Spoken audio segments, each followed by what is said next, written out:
desperation, I went to work.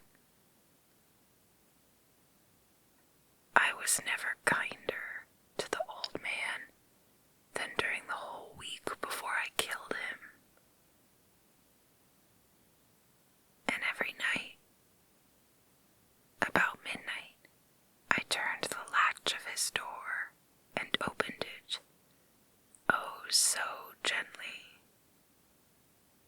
And then, when I had made an opening sufficient for my head, I put in a dark lantern, all closed,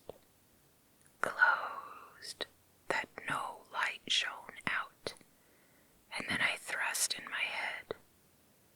Oh, you would have laughed to see how cunningly I thrust it in. I moved it slowly, very, very slowly, so that I might not disturb the old man's sleep. It took me an hour to place my whole head within the opening, so far that I could see him as he lay upon his bed. Would a madman have been so wise as this? And then, when my head was well in the room, I undid the lantern, cautiously, oh so cautiously, for the hinges creaked. I undid it just so much that a single thin ray fell upon the vulture eye. And this I did for 7 long nights, every night, just at midnight.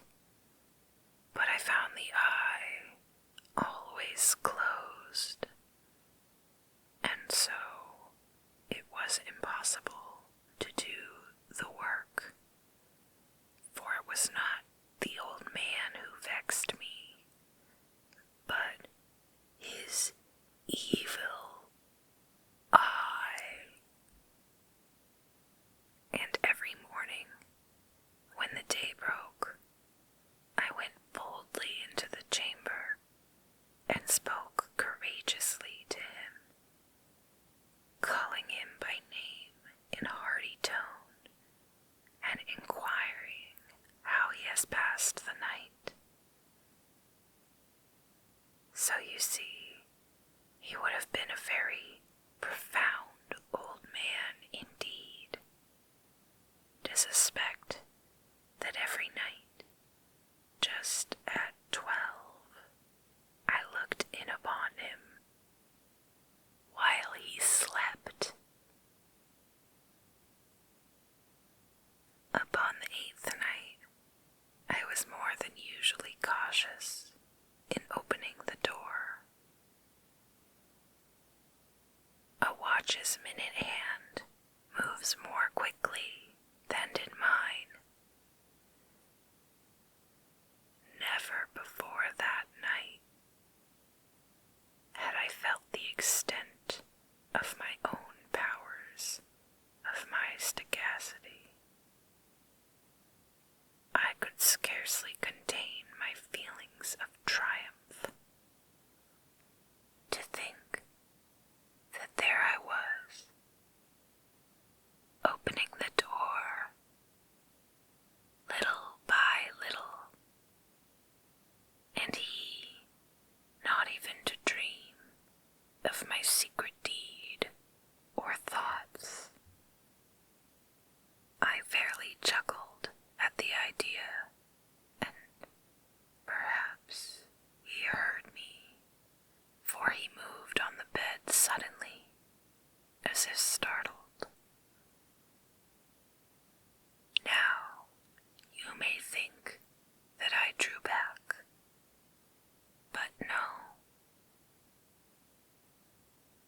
This room was as black as pitch, with a thick darkness, for the shutters were close fastened through fear of robbers.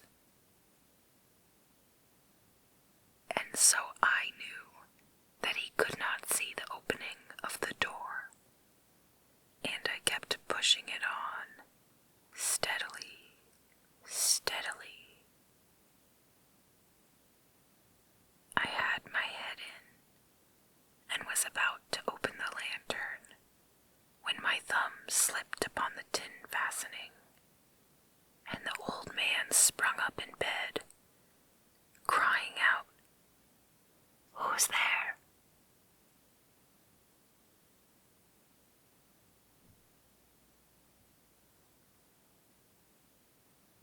I kept quite still and said nothing.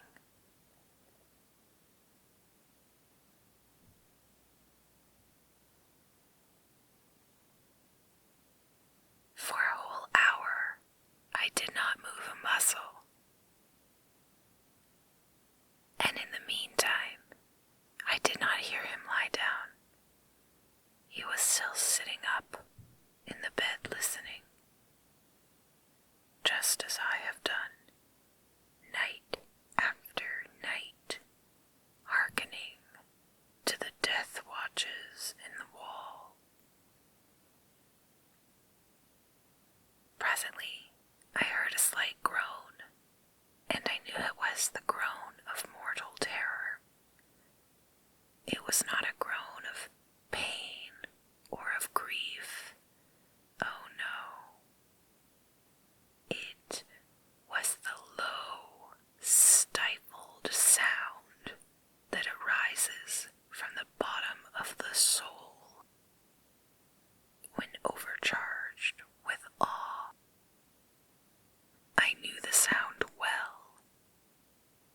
Many a night, just at midnight, when all the world slept, it has welled up from my own bosom, deepening with its dreadful echo the terror that distracted me. I say I knew it well.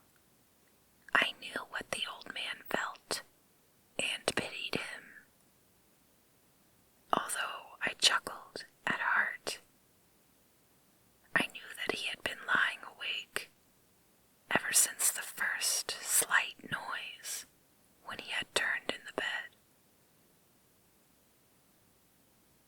His fears had been ever growing upon him. He had been trying to fancy them causeless, but could not. He had been saying to himself, "It is nothing but the wind in the chimney. It is only a mouse crossing the floor. Or it is merely a cricket which has made a single chirp." Yes, he had been trying to comfort himself with these suppositions, but he had found all in vain. All in vain, because death, in approaching him, had stalked with his black shadow before him and enveloped the victim. And it was the mournful influence of the unperceived shadow that caused him to feel, although he neither saw nor heard, to feel the presence of my head within the room.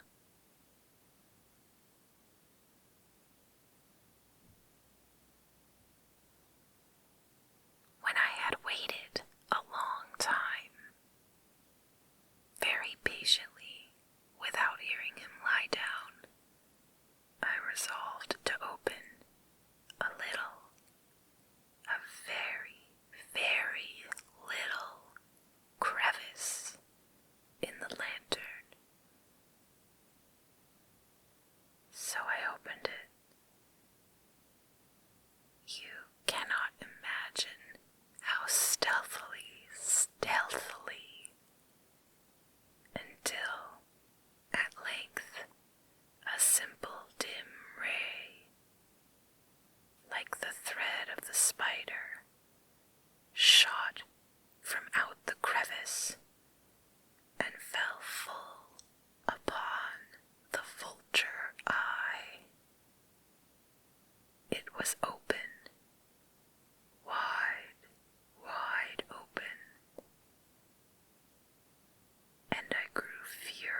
I say, there came to my ears a low, dull, quick sound, such as a watch makes when enveloped in cotton.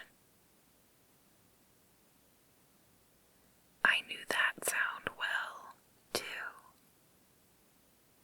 It was the beating of the old man's heart. It increased my fury as the beating of a drum stimulates the soldier into courage.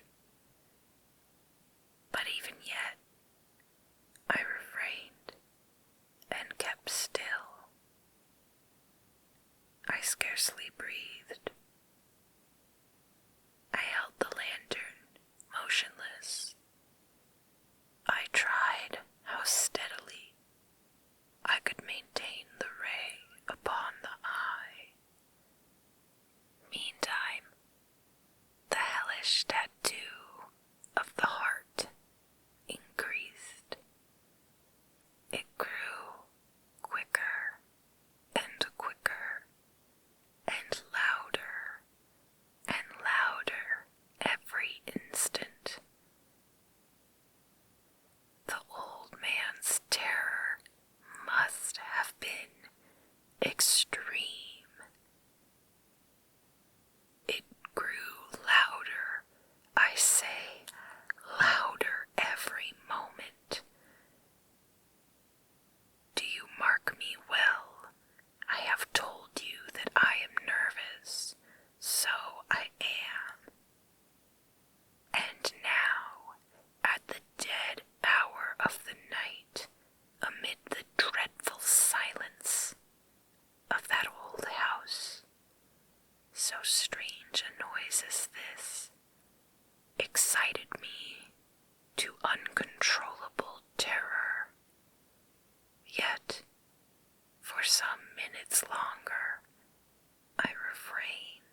could have detected anything wrong. There was nothing to wash out, no stain of any kind, no blood spot whatever. I had been too wary for that. A tub had caught all. When I had made an end to these labors, it was 4 o'clock, still dark as midnight. As the bell sounded the hour, there came a knocking at the street door. I went down to open it with a light heart, for what had I now to fear? There entered 3 men, who introduced themselves with perfect suavity as officers of the police. A shriek had been heard by a neighbor during the night. Suspicion of foul play had been aroused. Information had been lodged at the police office, and they, the officers, had been deputed to search the premises. I smiled, for what had I to fear? I bade the gentleman welcome. The shriek, I said, was my own in a dream. The old man, I mentioned, was absent in the country. I took my visitors all over the house. I bade them search well. I led them at length to his chamber. I showed them his treasures, secure, undisturbed. In the enthusiasm of my confidence, I brought chairs into the room and desired them here to rest from their fatigues, while I myself, in the wild audacity of my perfect triumph, placed my own seat upon the very spot beneath which reposed the corpse of the victim. The officers were satisfied. My manner had convinced them. I was singularly at ease. They sat, and while I answered cheerily, they chatted of familiar things. But ere long, I felt myself getting pale and wished them gone. My head ached, and I fancied a ringing in my ears. But still they sat and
voices of the men, but the noise steadily increased.